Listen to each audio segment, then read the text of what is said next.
Income tax recruitment के बारे में तो सुना ही होगा यार, ऑब्वियसली पता है। बट क्या आपको पता है कि मिनिस्ट्री ऑफ फाइनेंस के अंदर, डिपार्टमेंट ऑफ रेवेन्यू के अंदर 12 से ऊपर पोस्ट के ऊपर वैकेंसीज निकली हैं। सब तरह की पोस्ट देखने को मिलेगी, असिस्टेंट रजिस्ट्रार की, जॉइंट रजिस्ट्रार की, हमारे लीगल एडवाइजर की, फाइनेंशियल एडवाइजर की। बट सबसे बड़ा कैच पता है क्या है? कोई एग्जाम नहीं होगा, कोई इंटरव्यू नहीं होगा और सैलरी जो होगी वो 2,15,000 पर मंथ तक चली जाएगी। अब बोलोगे यार कोई एग्जाम नहीं है, कोई इंटरव्यू नहीं है, होगा तो कैसे होगा? वो ही सारी चीजें इस वीडियो में पता चलेगी। बट उससे पहले let me welcome you all. Hey hi hello what's up, how are you all? I am Dr. Akshita. I am already an assistant professor, so definitely you can trust whatever I am going to say in this video. और उससे भी बड़ी बात है कि bachelors किसी भी subject में हो तो भी आप लोग इन पोस्ट के लिए अप्लाई कर सकते हो। तो जान लेते हैं कि बिना एग्जाम, बिना इंटरव्यू के वो कौन सी पोस्ट है जिसके अंदर आप लोग अप्लाई करोगे। Let's go. All right everyone, so जिस बेहतरीन वैकेंसी की हम अब तक बात कर रहे थे वो है ये उसका पीडीएफ है जो government of India, ministry of finance and department of revenue की तरफ से निकला है। गाइज यहाँ पे बहुत सारी वैकेंसीज है। असिस्टेंट रजिस्ट्रार की वैकेंसी है, हमारा जॉइंट फाइनेंशियल एडवाइजर की वैकेंसी है, हमारा जॉइंट रजिस्ट्रार की vacancy and multiple other vacancies are there.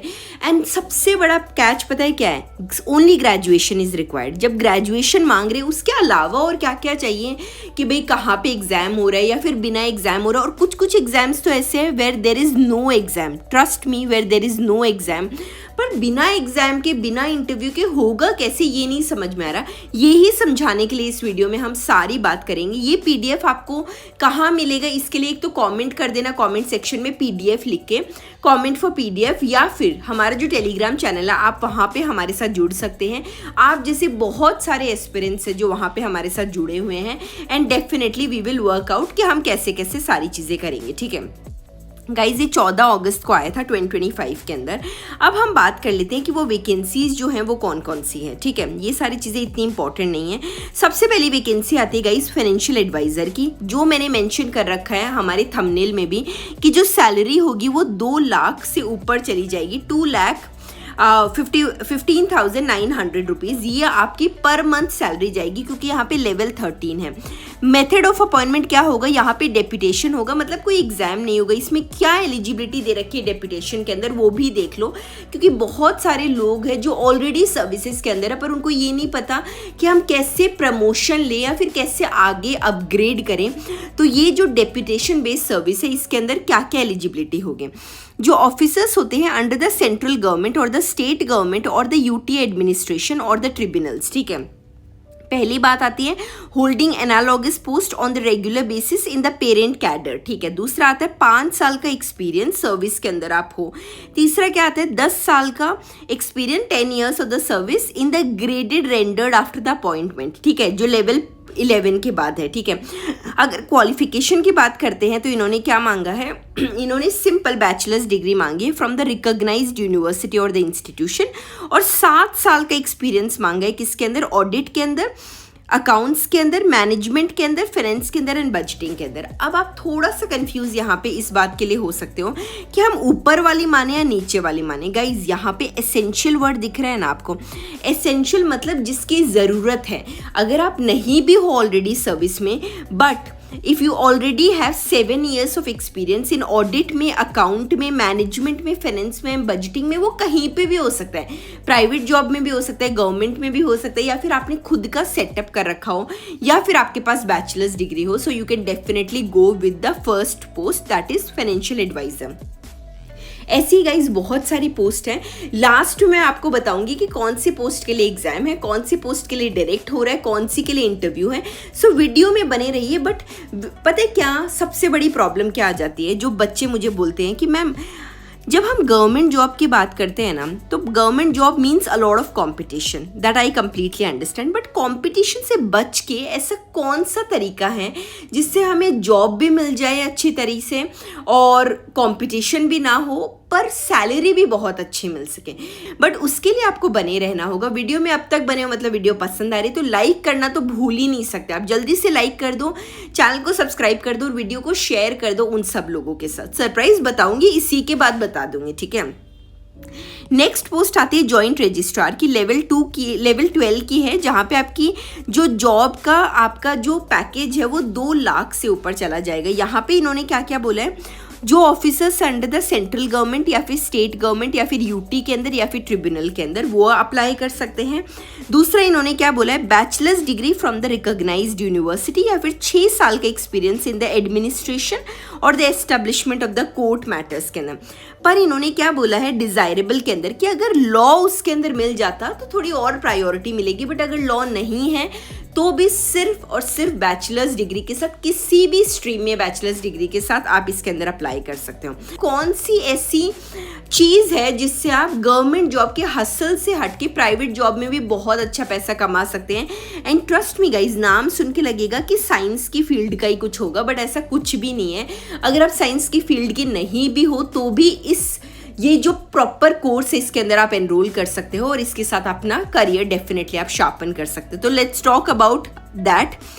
So guys, ये है वो डेटा साइंस का एलीट कोर्स और इंडिया का ओनली डेटा साइंस प्रोग्राम है which is backed by 5 leading companies. वो 5 लीडिंग कंपनीज कौन कौन सी हैं, स्विगी हो गया, प्रोलिफिक्स हो गया, नुओ रिटेल हो गया, शेयर हो गया, फोन पे हो गया, जो आपको स्क्रीन पे दिख रहे हैं। गाइज, ये ऑर्डिन स्कूल जो है वो ये सारे कोर्सेज करवाते हैं। जो कोर्सेज होंगे इनका अपकमिंग कोहोर्ट है वो 30 अगस्त से शुरू हो जाएगा। कैसे आपको इंक्वायरी करनी, इन सब चीज़ों के भी बारे में बात करेंगे, बट उससे पहले मैं आपको ये भी बता देती हूँ कि कोर्स के अंदर और क्या क्या मिलेगा। प्रोग्राम के हाइलाइट्स की अगर हम बात करें तो इनकी जो लर्निंग पाथ्स है बहुत ही ज़्यादा क्यूरेटेड है।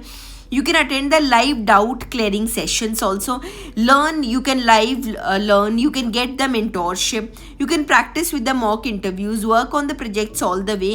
You can access the Ordnance School का जो dedicated job portal है वो सब access कर सकते हो। प्रोग्राम का करिकुलम की बात करूँ तो आप पावर बीआई सीखोगे, जनरेटिव एआई सीखोगे, मशीन लर्निंग सीखोगे, पाइथन सीखोगे, statistics and exploratory data analysis के बारे में, सारी चीज़ों के बारे में आपको इसी प्रोग्राम के अंदर पता चलेगा। 10+ हैंड्स ऑन प्रोजेक्ट्स होंगे जो आप किसके साथ, ऑर्डिनेंस स्कूल्स के साथ करोगे। सक्सेस स्टोरीज के बिना तो हम कैसे विश्वास कर सकते हैं कि इनके कोर्सेज अच्छे होते हैं। सो गाइज, यही सक्सेस स्टोरीज है जो आपको इनकी मेन वेबसाइट पे मिलेंगी। मेन वेबसाइट पे भी मैं आपको लेके चलूँगी, डोंट वरी अबाउट इट। और इसके साथ साथ आपको ऑर्डिनेंस स्कूल का जो एलीट कोर्स सर्टिफिकेशन है वो मिलेगा। एनरोल कैसे करना है आपको, you can request A call back. वो कहाँ कॉल बैक रिक्वेस्ट करनी है वो भी मैं आपको बताऊंगी। You can talk to the counsellor, you can review your eligibility and you can get your dreams started. So guys, ये जो है वो ये पूरा इनका वेबसाइट है। वेबसाइट के ऊपर मैंने आपको ऑलरेडी सारी चीज़ें बता दी हैं। और सबसे इंपॉर्टेंट बात पता है, वो तो बताना ही भूल गई कि 600+ हायरिंग ऑर्गेनाइजेशन से जो आपको यहाँ मिलेंगे। You can meet the top data leaders जो आपकी लर्निंग को शेप करेंगे। बड़े बड़े नाम तो आपने सुने ही होंगे। यहाँ पे आप अपना नाम लिख के, लास्ट नेम लिख के, ईमेल लिख के पूरा करके आप रिक्वेस्ट कर सकते हैं कॉल बैक। क्यों ज्वाइन करना है प्रोग्राम को ये मैं आपको बता चुकी हूँ। मेंटोरशिप की बात हमने कर ली है।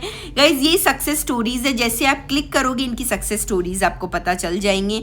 सो प्लीज़ जाओ, इनके कोर्सेज देखो और जो गवर्नमेंट जॉब का हसल है उससे निकलो, so that you can earn very good amount. और सबसे अच्छी बात पता है क्या है, ज़रूरी नहीं है कि आपको साइंस फील्ड का होना है, आप किसी भी फील्ड में हो। For example, I am in humanities, मेरा ग्रेजुएशन भी ह्यूमैनिटीज़ में था, मैं भी चाहूँ तो मैं डेटा साइंस के अंदर जा सकती हूँ। प्रोग्राम के हाईलाइट्स आपके सामने यहाँ पे है। करिकुलम की हम बात कर ही चुके हैं।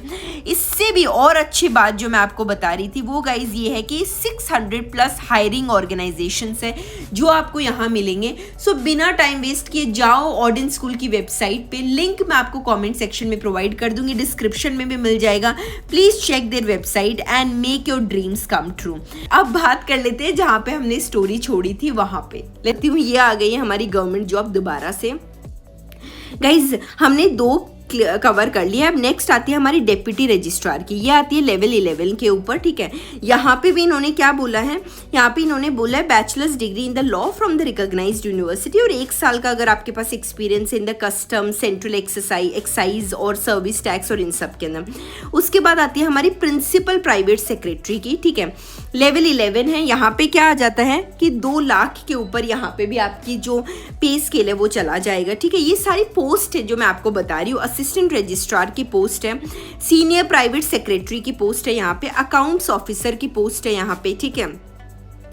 कोर्ट ऑफिसर की पोस्ट है यहाँ पे, और उसके बाद प्राइवेट सेक्रेटरी की पोस्ट आ जाती है, फिर लीगल असिस्टेंट की पोस्ट आ जाती है। इनकी जितनी भी डिज़ायरेबल क्वालिफिकेशंस है वो आप देख सकते हो, वरना वीडियो बहुत लंबा चला जाता है। आप लोग भी बोलोगे कि मैम आप समझाते चले जाते हो, हमें समझ ही नहीं आता। लीगल असिस्टेंट की पोस्ट आ गई है, सीनियर अकाउंटेंट की पोस्ट आ गई है, स्टेनोग्राफर ग्रेड 1 की पोस्ट आ गई है। यहाँ तक सैलरी अगर आप सब में देखोगे तो बहुत बहुत अच्छे लेवल पे जा रही है। अपर डिवीजन क्लर्क की पोस्ट आ गई है। सो गाइज ये सारी जो पोस्ट है ये तो हमने कवर कर लिया, बट अब ये भी बता दो कि मैम आप बता रहे थे किस में एग्जाम होगा किस में नहीं होगा। सो गाइज यहाँ पे ये जो 3 नोट्स हैं ये बहुत ज़्यादा इंपॉर्टेंट है।